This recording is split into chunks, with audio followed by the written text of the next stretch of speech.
ఇన్ఛార్జిగా వచ్చినటువంటి కైలాస్ నేత గారు మరి ఎమ్మెల్సీ ఎలక్షన్స్ పురస్కరించుకొని మరి ఇక్కడికి రావడం, మరి వారు అనుభవజ్ఞులు, మరి ఇటువంటి ఎలక్షన్స్ ఎన్నో చూసినారు.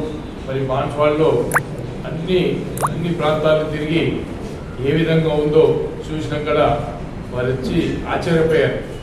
మరి ఎక్కడ పోయినా మరి కాంగ్రెస్ పార్టీ పేరే ఇక్కడ వెళ్తుంది, ప్రతి ఒక్క ఓటర్కి అడిగితే మరి కాంగ్రెస్ పార్టీకి ఓటేస్తానని చెప్పడంతో మరి కాంగ్రెస్ పార్టీ బలం ఎంతుంది.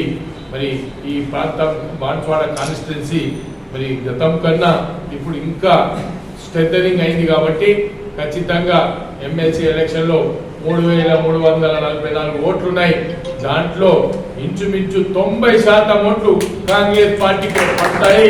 మరి ఆశాభావం వ్యక్తం చేస్తూ మరి ఇప్పుడు ఉండేటువంటి కాంగ్రెస్ కార్యకర్తలందరూ కూడా గట్టిగా ఎమ్మెల్సీ ఎలక్షన్లో పనిచేసి మరి గెలిపించి పార్టీని స్ట్రెంథనింగ్ చేయాల్సిన అవసరం ఉంది. కాబట్టి మరి రేవంత్ రెడ్డి గారి నాయకత్వం మరి చూస్తున్నాం.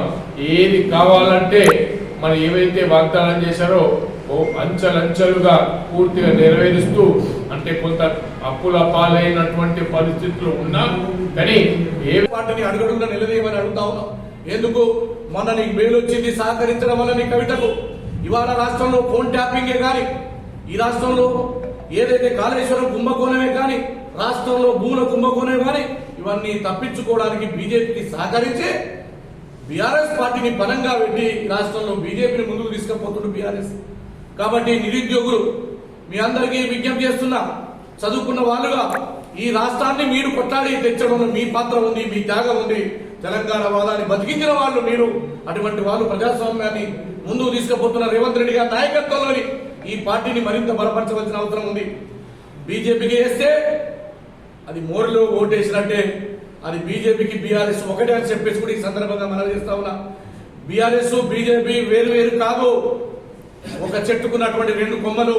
కాబట్టి రాబోయే రోజుల్లో ఖచ్చితంగా 2 కలిసి పోటీ చేస్తాయని కూడా ఈ సందర్భంగా నేను మీకు తెలుపుతూ, నరేందర్ రెడ్డి గారి యొక్క విజయం ఖాయమైపోయింది.